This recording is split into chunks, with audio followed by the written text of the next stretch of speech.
Sir ఎప్పటినుంచో మిమ్మల్ని అడగాలనుకుంటున్న ఒక అకాడమిక్ క్వెషన్. ఆ! చాలా సినిమాలు ఇప్పుడు అన్నీ బిగ్ స్కేల్ అయిపోయినాయి గదా! సీజీలు, గ్రాఫిక్స్ లేకపోతే అంత ఇప్పుడు పాన్ ఇండియా సినిమాలని జెప్పి చాలా హై బడ్జెట్ సినిమాలు జేస్తున్నారు.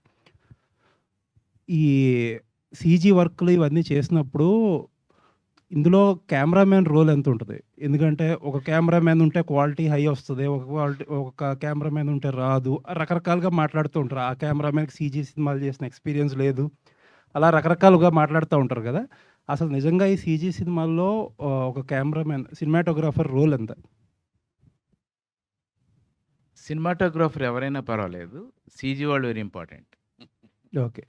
వాళ్ళు ఎంత బాగా ఇస్తే ఆ కెమెరామెన్‌కి అంత సో, మంచి దాని పేరొస్తుంది. సక్సెస్‌కి, ఫెయిల్యూర్‌కి కెమెరామ్యాన్‌కి సంబంధం కెమెరామెన్‌కి లేదు. ఏ రకంగాను సంబంధం లేదు.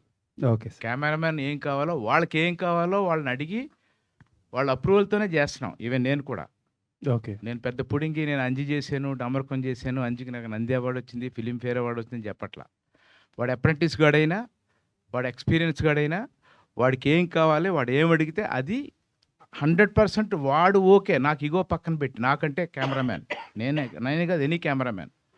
మా ఇగోస్‌ని పక్కన పెట్టి, ఓహో! నీకు లైట్ ఇక్కడి నుంచి కావాలా? మాకు తెలుసు ఆ లైట్ రాంగ్ అని.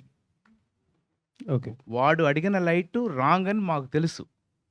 అయినా రేపు క్వాలిటీ బాగోపోతే కెమెరామెన్ కోఆపరేట్ చేయలేదని వాడెళ్ళి ఇలా ఎవరితోనో మాట్లాడి అదంతా బ్యాడ్ నేమ్ రావడం ఆ ప్రాజెక్ట్‌కి మంచిది కాదు. ఆ కెమెరామెన్‌కి మంచిది కాదు. అందుకని వాళ్ళకి ఏం కావాలో అదే చేస్తున్నాం. రాకపోతే అది కర్మ. మా తప్పైతే ఏమీ లేదు. ఎనీ కెమెరామెన్, అప్రెంటిస్ కెమెరామెన్ అయినా సరే, వాడు చెప్పింది చేస్తే అవుట్‌పుట్ వస్తే క్రెడిట్ వాడికే.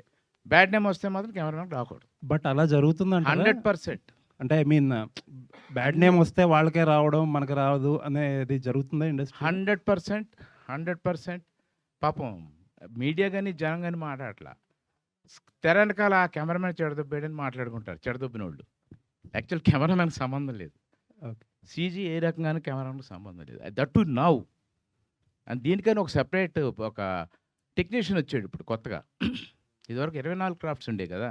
అవును. ఇప్పుడు సీజీకని ఒక కెమెరా ఒక టెక్నీషియన్ తెచ్చుకుంటున్నాం మేము. ఓకే. సినిమా స్టార్టింగ్ నుంచి ఫినిష్ వరకు అతను మాతోనే ఉంటాడు. మాతోనే ట్రావెల్ చేస్తాడు. వితౌట్ హిజ్ నాలెడ్జ్ ఒక్క ఫ్రేమ్ కూడా మేము తీయం. ఓకే. తీయకూడదు ఇప్పుడున్న రూల్ ప్రకారంగా. అంటే టెక్నికల్‌గా చాలా అడ్వాన్స్ అయిపోయినాయి సినిమాలు. హాలీవుడ్ ఫిల్మ్స్ అయి చాలా బాగుంటున్నాయి. అందుకని మేము కూడా అతను లేకుండా ఒక షాట్ అసలు కెమెరా ఆన్ చేయట్లే నేనైతే. సీజీ టెక్నీషియన్ వచ్చాడని అడుగుతారు లొకేషన్‌కి వెళ్ళగానే. అది. ఇది సార్ ఇప్పుడు మీరు చేసిన సినిమాలు 'అంజీ' గాని చాలా ఆ టైంకి వెల్ అహెడ్ ఆఫ్ టైమ్. ఇప్పుడు మీరు చేస్తున్న అతిపెద్ద బిగ్గెస్ట్ సీజీ ఫిల్మ్ అంటే 'విశ్వంబర'. అవును. అది ఎలా ఉండబోతుంది సార్ సినిమా? అంజి అది తలెత్తుకు పని చేసాం. విశ్వంబర్ తల వంచుకుని పని చేయాల్సి వస్తుంది. Okay sir. Very nice. అంతే. ఎందుకంటే విశ్వంబర్ అనేది పీక్ సీజీస్. అక్కడ పోయి నేను చోటా నాయుడు నాకు చాలా తెలుసు. తొక్కా తోలు అంటే దొబ్బదు. చాలా బాగుండాలి. అందుకని వాళ్ళకేం కావాలో ఎందుకంటే ఆ సినిమా వెనకాల 400 కోట్లు ఉంది. అక్కడ పోయి నా ఇగో చూపిస్తే వర్కౌట్ అవ్వదు. అందుకని అక్కడ వాళ్ళకి ఏం కావాలో అదే చేసాం. అదే జరుగుతుంది. అందుకే దాన్ని బాగా టైం తీసుకుంటున్నాం. బాగా టైం తీసుకుని ది బెస్ట్ ఫిల్మ్ అవుట్‌పుట్ ఇస్తున్నాం. All the best. Thank you. Bharat